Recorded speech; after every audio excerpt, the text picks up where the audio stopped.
taking a shower, washing our clothes, watering our garden, and flushing the toilet. Once you've finished using it, we take the dirty water, called sewage, away. This sewage isn't just from the toilet. Anything in your home that uses water will leave through one sewage pipe that will join into a network of pipes underneath our roads. But these pipes don't just lead to the ocean, because that would pollute and damage the environment. Instead, the sewage pipes lead to a sewage treatment plant where we clean the water so that it's safe to recycle or return to the ocean.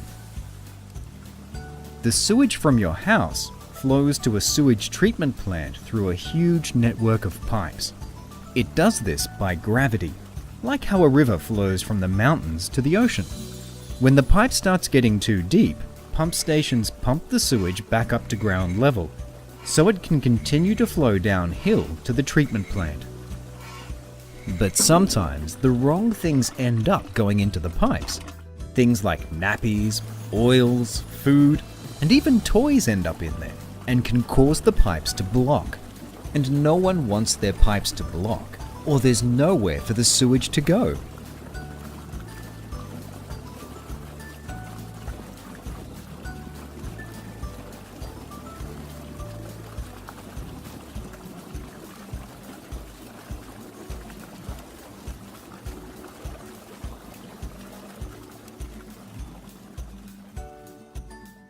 Once the sewage arrives at the sewage treatment plant, it undergoes 4 stages of treatment. The first stage is to filter out the rubbish.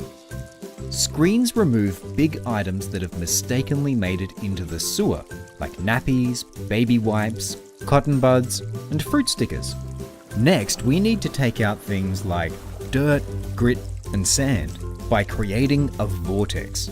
All the heavy things in the sewage move to the outside of the vortex and sink to the bottom.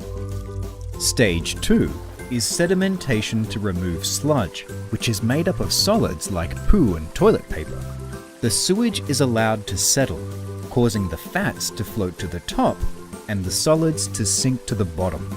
Scraper blades scrape across the top and bottom of the tank to remove the sludge. The sludge is then moved into a digester where bugs eat all the yucky things out. The sewage system relies on many different types of bugs such as bacteria, viruses, and algae to break down the waste. They live inside us, in our poo, and in the sewage system.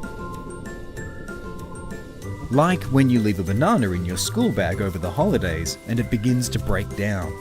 These good bugs are so small you would need a microscope to see them, but they are perfect at breaking down the sewage. When we open the digester 16 days later, we are left with something like dirt, which is then dried and buried on site. Phase 3 at the treatment plant is to use good bugs to break down the dirty water that's left. To take the impurities out of the water, we also use bugs that naturally occur in the sewage. The sewage then moves through different tanks, with different types of good bugs living in them. Some tanks have lots of air bubbled through them, and some have no air. These bugs break down and eat the impurities like wee, soap, and shampoo to leave behind water that is almost clean. The fourth and final stage is where the water is put through ultrafiltration membranes or very fine filters. We then add a dose of chlorine, like in a swimming pool, and use ultraviolet light from the sun to kill any germs and bugs that are still in the water. After it's disinfected, the treatment process is completed, and the water can safely be released back into the environment or recycled to farms, businesses, and some homes around the city.